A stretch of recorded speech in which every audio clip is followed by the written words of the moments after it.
Alors, je suis très fière de vous présenter une réforme importante et inégalée dans l'histoire de nos programmes d'immigration économique. Cette réforme, elle va contribuer à changer la donne pour l'avenir du français. Je vais aussi vous présenter les orientations proposées pour la prochaine planification pluriannuelle de l'immigration, une planification qui couvre les 4 années de 2024 à 2027. On propose en fait des modifications importantes de tous nos programmes d'immigration économique afin que pour la première fois dans l'histoire du Québec, les candidats à l'immigration économique aient une connaissance du français pour pouvoir être sélectionnés. On va exiger un niveau de connaissance du français à l'oral et dans certains cas à l'écrit.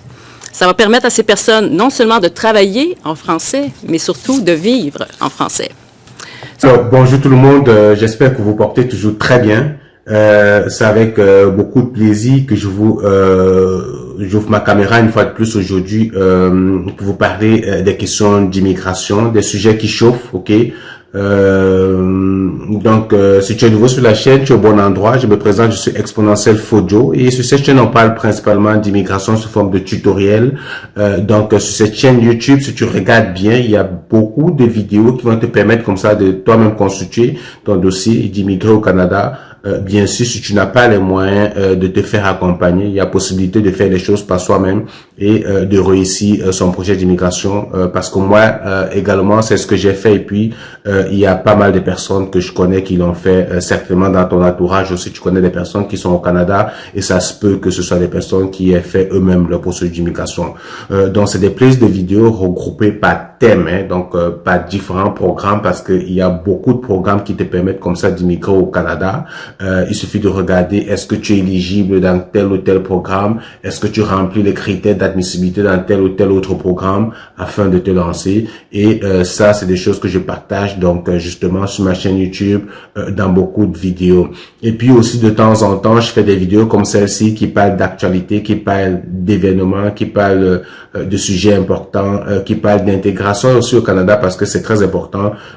Parce que si tu envisages d'immigrer au Canada, une fois rendu au Canada, il faudrait que tu poses les bons gestes pour faciliter ton intégration et c'est tout ce qu'on parle également dans cette vidéo. Donc aujourd'hui, je m'adresse principalement à ceux qui suivent de près le programme d'immigration au Québec parce que tu vas le sais déjà, on peut immigrer au Québec, on peut immigrer dans d'autres provinces du Canada. Le Québec étant une province francophone, l'unique province francophone au Canada. Il y a d'autres provinces qui sont majoritairement anglophones mais avec un pourcentage de la population à expression française. Le Nouveau-Brunswick, c'est l'unique province officiellement bilingue au Canada. Pour ceux qui s'intéressent à la procédure qui les permet de venir au Canada dans la province du Québec, donc c'est le programme ARIMA qui permet comme ça de sélectionner des travailleurs qualifiés.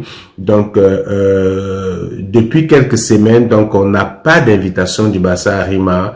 Il y a beaucoup de personnes qui attendent. Je pense que ça a fait 2 ou 3 semaines qu'on n'a pas d'invitation depuis juin 2022. On était habitué à recevoir des invitations à une fréquence au moins de 2 invitations par mois. Il y a comme un ralentissement depuis quelques semaines. Moi également, je m'attendais à avoir des invitations cette semaine, mais j'ai été comme ça roulé ou bien driblé par le ministère de l'immigration.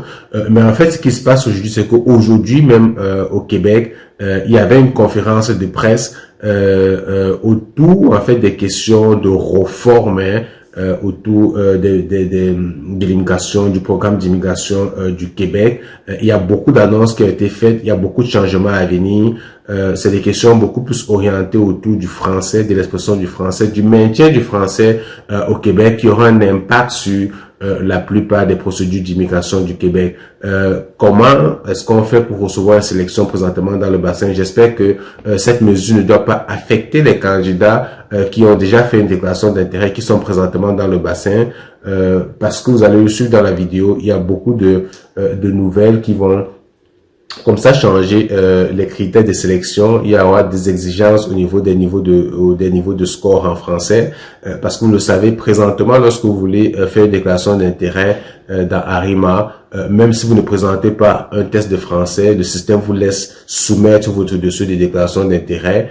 Désormais, ça ne sera plus le cas. Et actuellement, peu importe peu importe vos scores en français, c'est-à-dire expression écrite, expression orale, compréhension écrite, compréhension orale, peu importe le niveau de compétence que vous avez, que ce soit un B1 ou un B2, le système vous laisse quand même déclarer, ok, et comme ça vous faites, il y a des gens qui reçoivent une sélection du bassin ARIMA, même s'ils ont des B1 uniquement ou des B2. Ça dépend s'ils ont eu vraiment beaucoup d'autres points dans d'autres critères ou dans d'autres grilles de sélection. Désormais, ça ne sera pas possible parce que comme c'est le cas déjà pour le programme d'immigration en 13 presse, parce que vous savez, lorsque vous faites le programme en 13 presse, il y a une note minimale que vous devez avoir aux 4 épreuves de votre langue principale, qui est le niveau de compétence 7. Donc, ARIMA également, le programme d'immigration du Québec, désormais, il faudra absolument avoir un niveau de compétence 7 en français pour pouvoir recevoir une invitation. Donc ça, c'est une grosse nouvelle, c'est une grosse réforme qui a été prise lors de cette conférence aujourd'hui, mais il n'y a pas que celle-là, il y a beaucoup d'autres décisions, notamment pour les étudiants. Les étudiants, avant, il fallait absolument que ils obtiennent comme ça, à la fin de leurs études, un permis de travail et qu'ils travaillent au moins pendant 1 ou 2 années avant d'appliquer à la résidence permanente. Désormais, ça ne sera plus le cas pour les étudiants. Donc, il y a des réformes. Ça peut être très intéressant. Donc, je vous invite à écouter la vidéo jusqu'à la fin. Et comme vous le savez déjà, si vous aimez cette chaîne YouTube, likez puis abonnez-vous. Abonnez-vous pour ne pas manquer de contenu vidéo, ok, de la sorte. Puis poussez la chaîne parce que cette chaîne YouTube avoisine désormais pratiquement les 15 000 abonnés. Je trouve que c'est pas normal. On devrait franchir la barre des 50 à 60 000 abonnés d'ici la fin d'année. Et c'est juste grâce à vos likes que le contenu sera comme ça diffusé et présenté à d'autres personnes qui cherchent ce genre de contenu, qui cherchent ce genre de canal, de savoir que il y a un certain exponentiel Fodio quelque part qui fait de très bonnes vidéos, des vidéos de qualité. Donc si vous ne likez pas les vidéos, si vous ne commentez pas, vous ne partagez pas, le message ne sera pas divulgué par l'algorithme. Vous devez comprendre qu'il y a un algorithme en arrière de tous ces réseaux sociaux qui interprètent en fait les signaux, ok, des abonnés ou bien des internautes comme vous, soit par vos likes, soit par vos commentaires, soit par vos bref. Plus il y a le trafic sur un contenu, plus ce contenu est mis en avant. Donc c'est de cette façon que vous, ok, je vous demande de pousser la vidéo, ok, mais de toutes les façons, écoutez la vidéo jusqu'à la fin, ok, c'est le plus important pour réussir votre programme d'immigration. Il faut que vous soyez à cœur des questions d'immigration, il faut que ce soit à cœur des changements, à cœur des modifications. Et aujourd'hui, c'est plus que jamais de vous intéresser si vous êtes dans un programme d'immigration, notamment celui du Québec, parce que la réforme d'aujourd'hui concerne principalement le programme d'immigration du Québec. Et vous savez, je suis un spécialiste de l'immigration du Québec, j'en ai fait ma spécialité. Et ça me fait toujours plaisir de vous parler de ce programme-là. Donc, on va suivre un extrait du Premier ministre de l'Immigration du Québec, monsieur le Premier ministre du Québec, en fait pas le ministre de l'Immigration, le Premier ministre du Québec, monsieur François Legault. Ok, puis on se retrouve en arrière. S'adresseront à vous le Premier ministre François Legault, la ministre de l'Immigration Christine Fréchette et le ministre responsable de la langue française, monsieur Jean-François Roberge. Je vous laisse la parole. Oui, donc bonjour tout le monde, une journée importante, en tout cas pour moi, et je suis accompagné de Christine Fréchette, qui est notre ministre de l'Immigration, et Jean-François Roberge, qui est le ministre responsable de la langue française.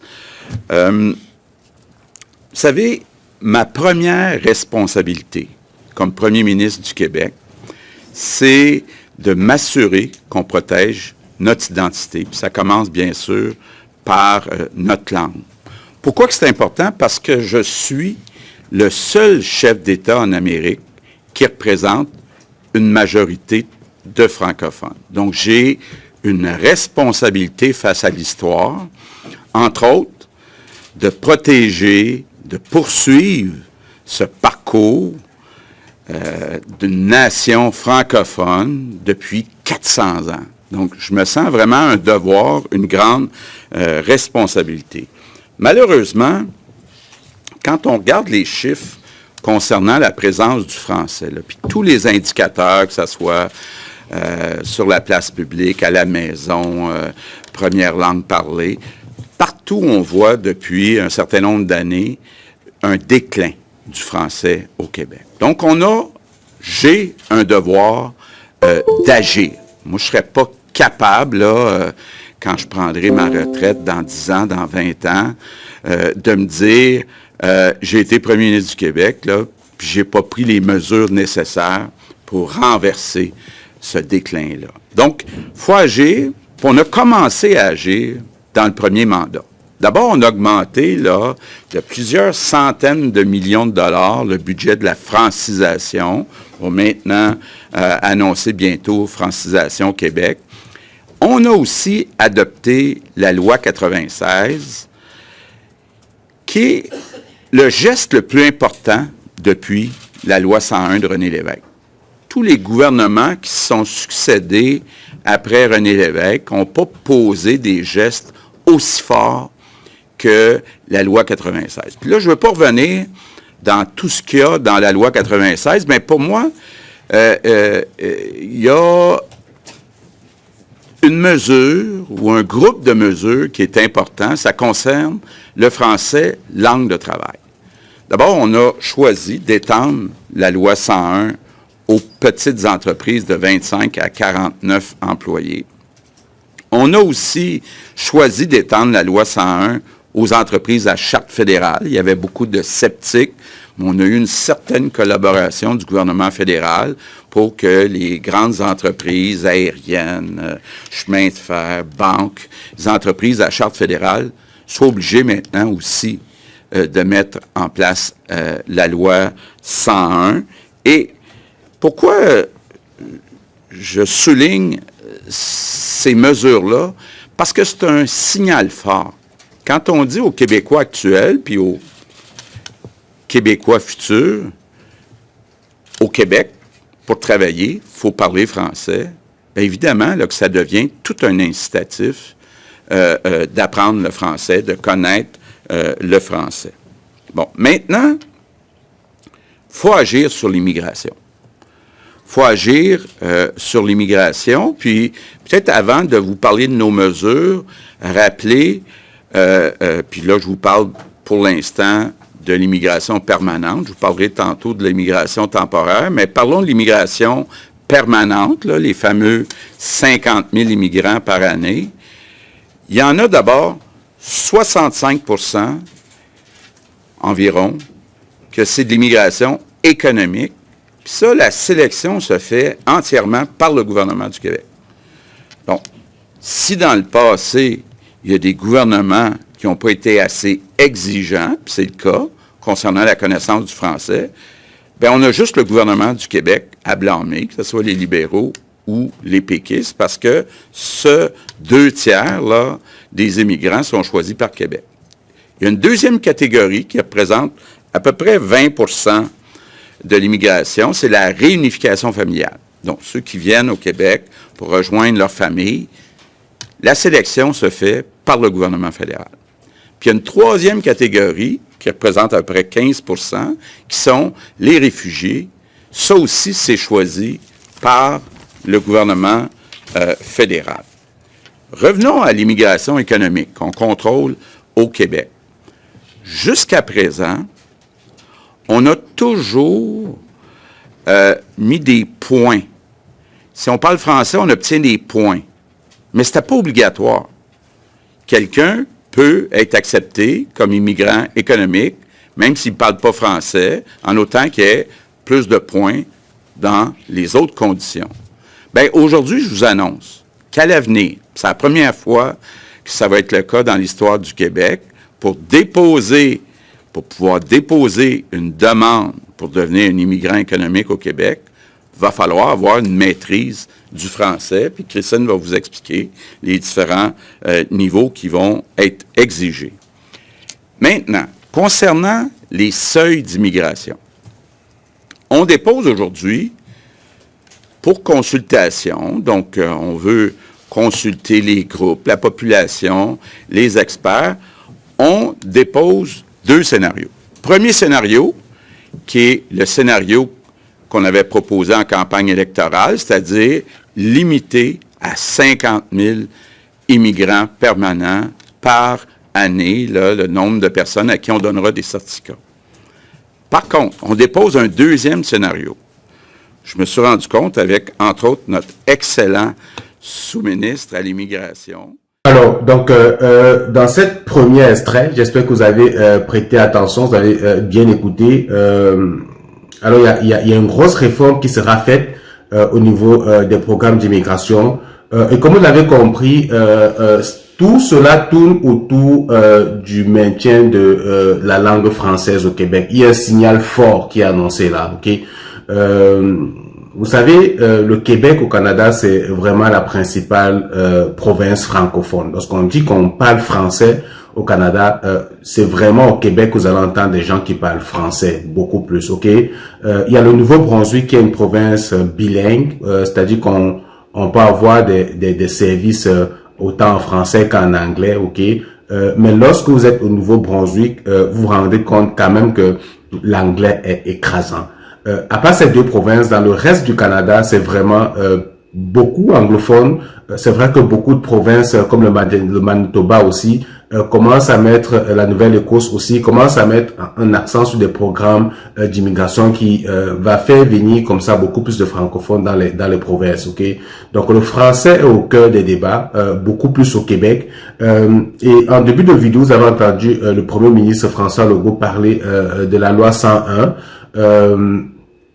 Il faut noter que ce gouvernement, aujourd'hui, au début, lorsqu'ils ont pris le pouvoir en 2018, ok, pour ceux qui suivent depuis un certain temps les programmes les projets d'immigration qui sont vraiment au cœur de l'immigration, qui ont des projets d'immigration, vous vous rappelez certainement des dossiers qui ont été rejetés par ce gouvernement lorsqu'ils ont pris le pouvoir. Il y a des gens qui étaient déjà en phase d'obtenir comme ça la résidence permanente, qui avaient déjà été sélectionnés, mais eux, lorsqu'ils sont arrivés au pouvoir, ils ont tout rejeté parce que ils avaient une vision haute de l'immigration. L'idée était de se dire on n'a pas forcément besoin d'immigration au Québec. Pendant tout ce temps, il y a justement toute une période où les gens détestaient vraiment la procédure d'immigration au Québec, étaient plus concentrés vers d'autres procédures d'immigration parce qu'au Québec, ça ne bougeait pas. La procédure d'immigration au Québec est restée gelée pendant au moins 4 années. 4 années, on n'avait presque pas de sélection, on avait des invitations à compte-gouttes de 30, 36 personnes par là. Et en général, c'était des personnes qui avaient une offre d'emploi. Donc, c'était vraiment en arrêt. Et heureusement, ils se sont rendus compte que, ok, on ne peut finalement pas faire les choses sans l'immigration, ok? Parce qu'avant, ce gouvernement, ce qu'il disait, c'était que le Québec n'a pas besoin, en fait, de faire venir des immigrants. Que le problème de pénurie de main-d'œuvre au Québec, ce n'est pas un problème de ressources humaines, mais c'est juste qu'il faut essayer d'augmenter les salaires de ceux qui sont déjà là, puis on ne devrait plus avoir ce problème. Mais rapidement, je pense qu'ils se sont rendus compte que non, on a vraiment besoin de faire venir du monde. Et voilà comment récemment, je pense que c'était en juin 2022, on a recommencé comme ça avec les invitations à RIMA. Et il y avait une question qui se posait au niveau des seuils. Parce que dans le reste du Canada, on est d'accord qu'il faut augmenter les seuils d'immigration. Il y a des perspectives d'immigration du Premier ministre du Canada, Justin Trudeau, qui annonce comme ça d'augmenter les seuils de plus de 500 000 immigrants par an au Canada d'ici quelques années. Mais il y a toujours le Québec qui était réticent avec ces chiffres-là, qui se disait on n'a pas besoin d'autant. Eux, ils se limitaient à 50 000 immigrants. Mais aujourd'hui, on a la très bonne nouvelle, ok, de savoir qu'il y a désormais des négociations qui semblent annoncer une augmentation du seuil d'immigrants à 60 000 d'ici 2027. Mais à une seule condition. L'unique condition serait que le Québec sélectionne des immigrants majoritairement francophones, que le Québec décide de faire venir les personnes majoritairement francophones. Et ceci a commencé déjà avec la loi 101. Moi, je vais vous raconter une petite anecdote. Moi, lorsque j'arrive au Canada en 2017, j'atterris à Montréal. Comme tout immigrant, généralement on atterrit à Montréal. C'est la grande métropole, c'est vraiment la ville des immigrants. J'arrive à Montréal avec pratiquement 7 années d'expérience en informatique. J'ai travaillé sur de très grands projets au Cameroun. J'atterris à Montréal, dans mes bagages, j'ai à peu près une quinzaine de certifications dans les domaines technologiques aussi poussés, c'est-à-dire Microsoft, Cisco. Ceux qui sont informaticiens doivent comprendre. Donc le CV était quand même calé et j'avais quand même une certaine expérience.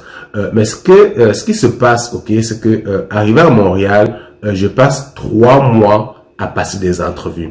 Je passais en moyenne 4 à 5 entrevues par semaine. C'est-à-dire que j'étais vraiment sollicité, ok. Les chasseurs de tête me faisaient la cour. Je passais mon temps entre les taxis et tout ça, aller passer des entrevues à longueur de journée. Mais jamais je n'avais de poste. Jamais ça ne décrochait.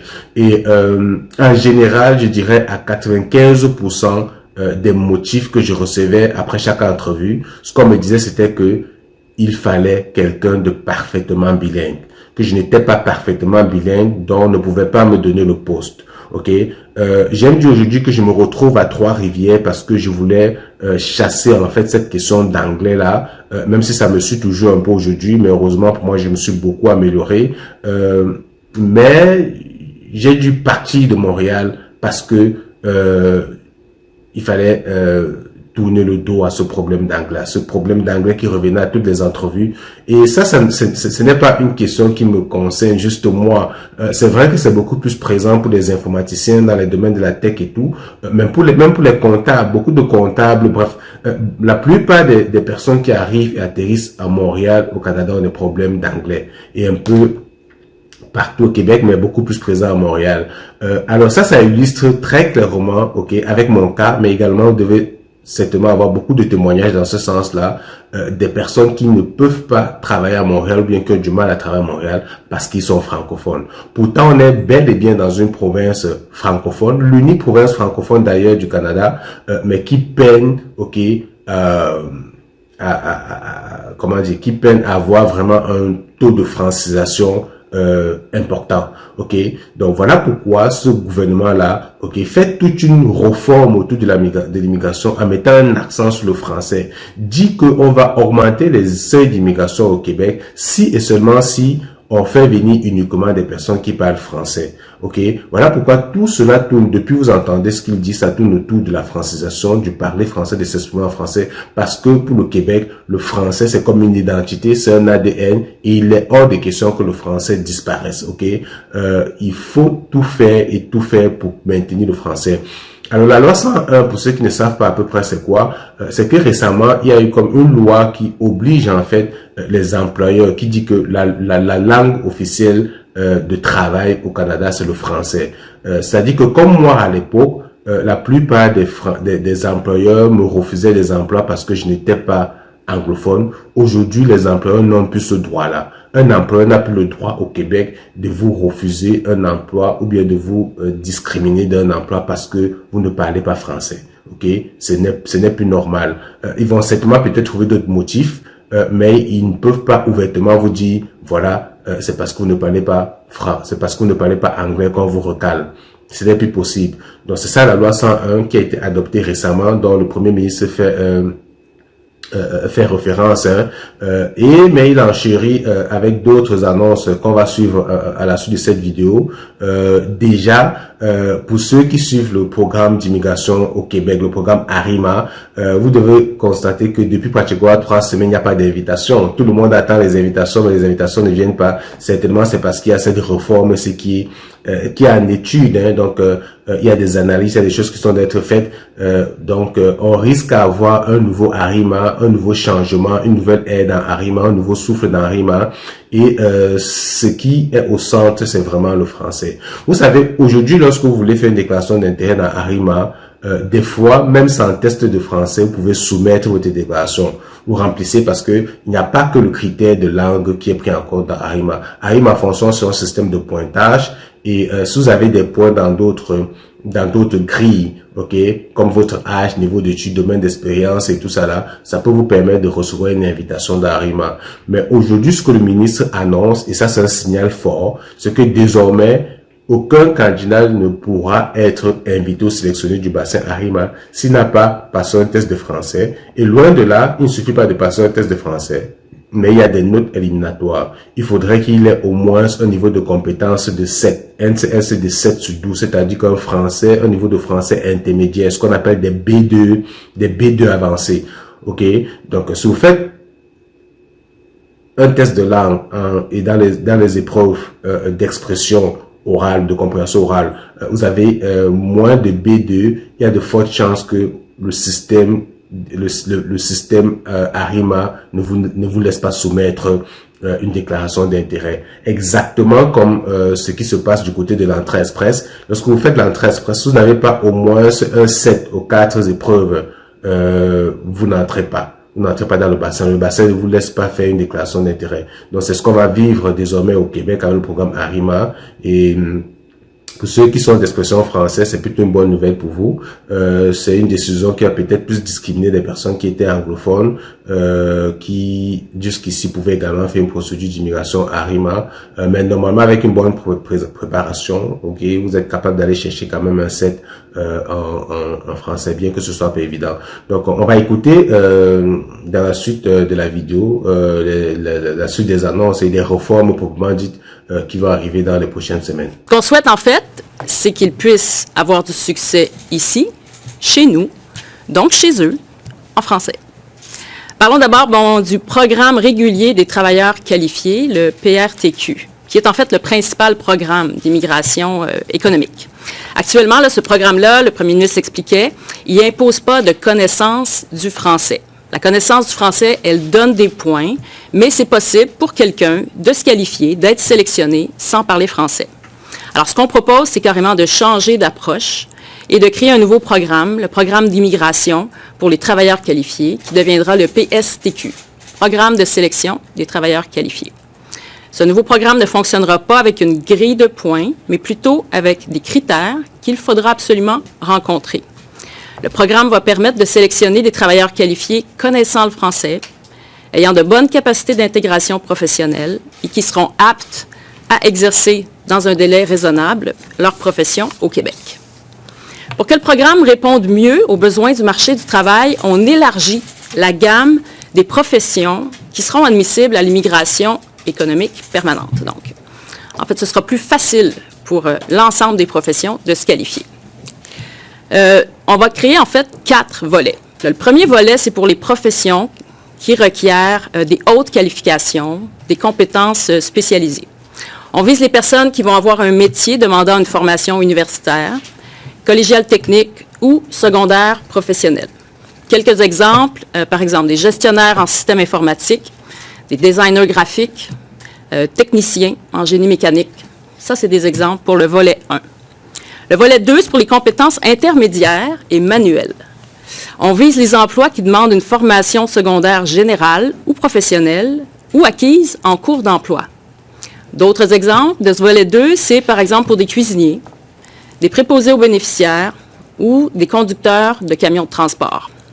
Ça, c'est vraiment une nouveauté hyper importante parce qu'elle n'existe pas dans le programme actuel pour les travailleurs qualifiés, le PRTQ.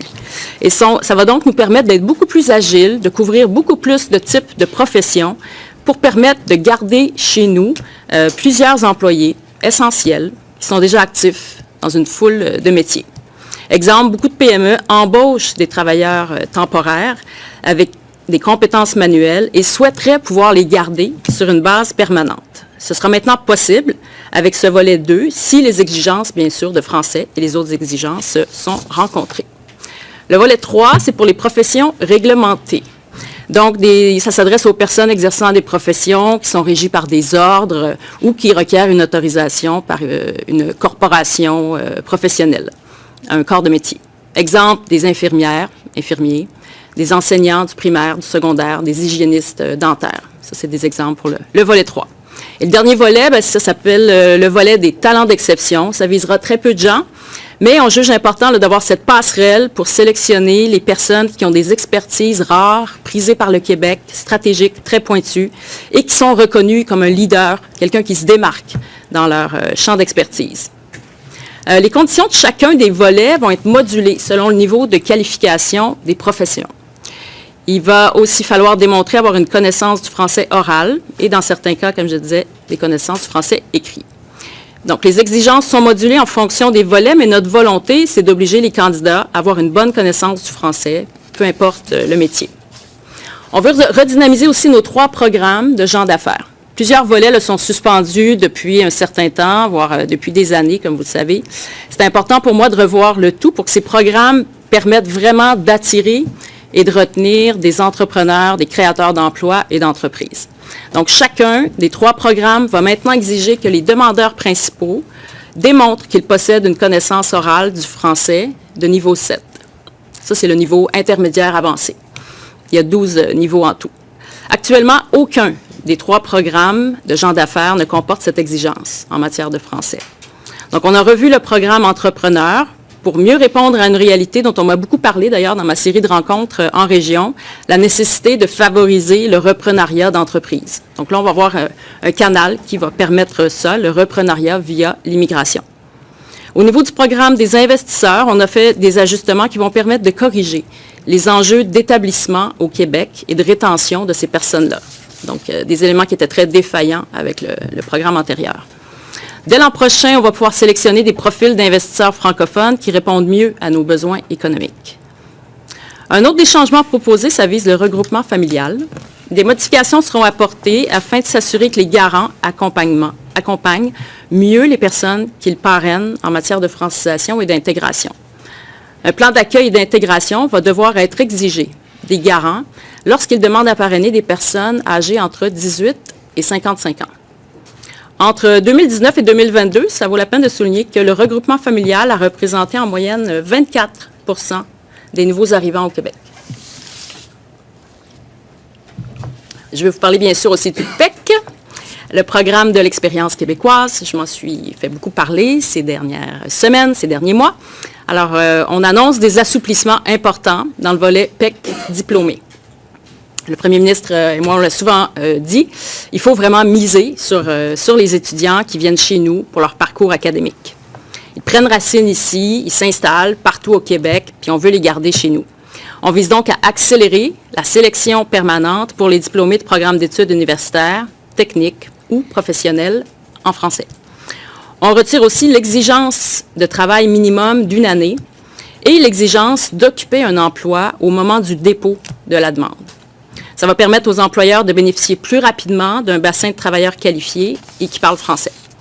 Ça va permettre aussi de retenir dans toutes nos régions des gens qui s'y trouvent déjà parce qu'ils étudient.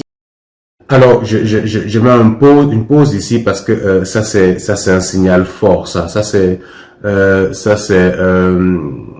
beaucoup. Ça c'est un souffle fort pour tous ces jeunes là, toutes ces personnes qui sont présentement au Québec, qui sont des étudiants. Qui en général, on sait que le principal motif en fait des fois c'est de rester comme de façon permanente au Canada. Avant, lorsque vous terminiez vos études, je l'ai expliqué à l'entame de la vidéo, il fallait absolument avoir une expérience de travail au moins 1 à 2 ans avant d'appliquer à la résidence permanente. Donc, il fallait absolument trouver un travail.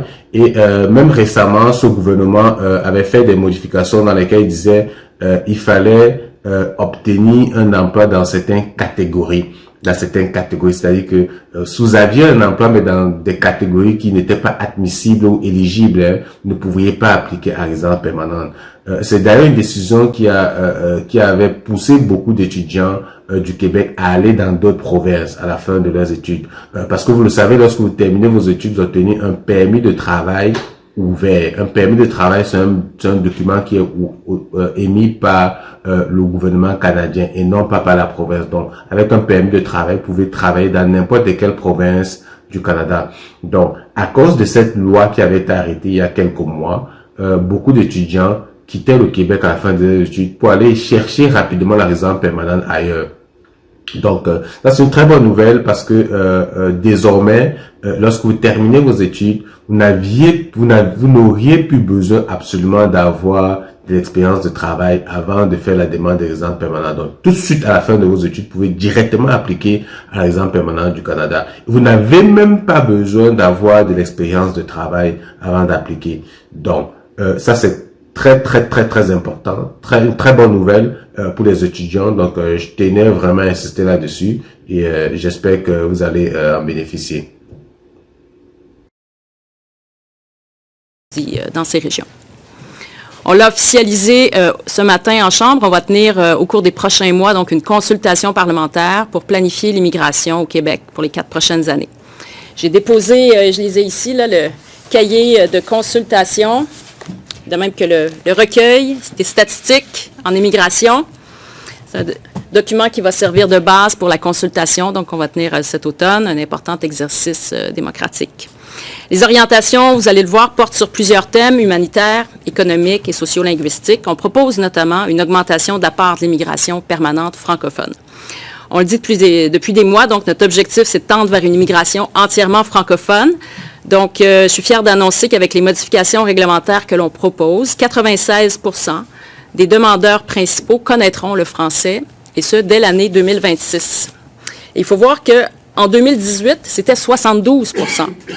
Donc, de 2018 à 2027, on passe de 72% à 2026 même, on passe de 72% à 96%. Et comme les enfants de l'immigration vont fréquenter l'école française, on peut vraiment dire que les gestes qu'on pose permettront à l'immigration d'être une des solutions pour lutter contre le déclin du français au Québec. L'arrivée de francisation au Québec également, le 1er juin, ça va contribuer à nos efforts, puis ça va simplifier l'accès aux services gouvernementaux d'apprentissage du français. On veut mieux soutenir l'apprentissage du français à travers, par exemple, un apprentissage chez les travailleurs étrangers temporaires, à travers des mesures de francisation en milieu de travail et via aussi un accroissement de l'offre de services d'apprentissage du français à l'étranger, avant même que les gens n'immigrent au Québec. On va aussi intensifier nos efforts de prospection et d'attraction pour le recrutement dans des pays francophones et francotropes, dont ceux de l'Amérique latine, bien sûr. Et évidemment, on ne peut pas faire cet exercice sans parler des seuils. Alors, pour lancer la discussion et la consultation, comme on l'a dit, on propose 2 scénarios. On veut vraiment entendre tous les points de vue et l'ensemble des considérations et des préoccupations de tout un chacun. Alors, premier scénario, permettre une augmentation prudente et graduelle des seuils au cours des 4 prochaines années pour atteindre 60 000 d'ici 2027. Et dans ce scénario-là, on permettrait en plus d'admettre en continu les personnes sélectionnées pour le PEC diplômé. L'admission en continu, ça veut dire que les demandes du PEC diplômé seraient traitées par Ottawa au fur et à mesure qu'elles sont déposées et seraient à l'extérieur de nos seuils et sans plafond. La logique derrière cette nouveauté-là d'admission en continu, c'est que la grande majorité des personnes qui sont concernées résident déjà sur le territoire québécois. Ils bénéficient déjà de plusieurs services publics. Ils ont un toit. Leur intégration est déjà en processus. Il n'y a pas d'enjeu de reconnaissance de leur diplôme ou de leurs compétences. Donc, bref, c'est une immigration qui est très facile pour nous parce qu'il n'y a pas d'exigence accrue sur notre capacité d'accueil et les groupes d'accompagnement, les services gouvernementaux sont vraiment minimalement sollicités. Le deuxième scénario, on reste avec notre cible actuelle de 50 000 admissions par année pour chacune des 4 prochaines années. Et les candidatures issues du PEC diplômé feraient partie donc du seuil de 50 000. C'est un moment important qu'on va vivre au cours des prochains mois. C'est plus que jamais l'immigration, c'est au cœur des priorités collectives. On le sait, freiner le déclin du français, lutter contre la pénurie de main-d'œuvre, lutter contre le vieillissement de la population, assurer la vitalité de nos régions. Tout ça, ça fait partie des grands défis auxquels on fait face. Alors, j'invite toutes les personnes, les organismes qui sont intéressés à le faire, à nous partager leur point de vue, soit en participant via le dépôt d'un mémoire ou encore en complétant un formulaire qui est disponible déjà sur le site Internet de la Commission des relations avec les citoyens. Alors, la consultation va culminer avec la tenue d'une commission parlementaire au cours des prochains mois. Et je peux vous dire que depuis mon entrée en fonction, mon souhait le plus cher, c'est de mettre en place des conditions pour que les hommes et les femmes qui décident de venir chez nous puissent avoir du succès, participer pleinement au dynamisme du Québec et puissent s'y enraciner. Voilà. Merci. Je passe maintenant la parole au ministre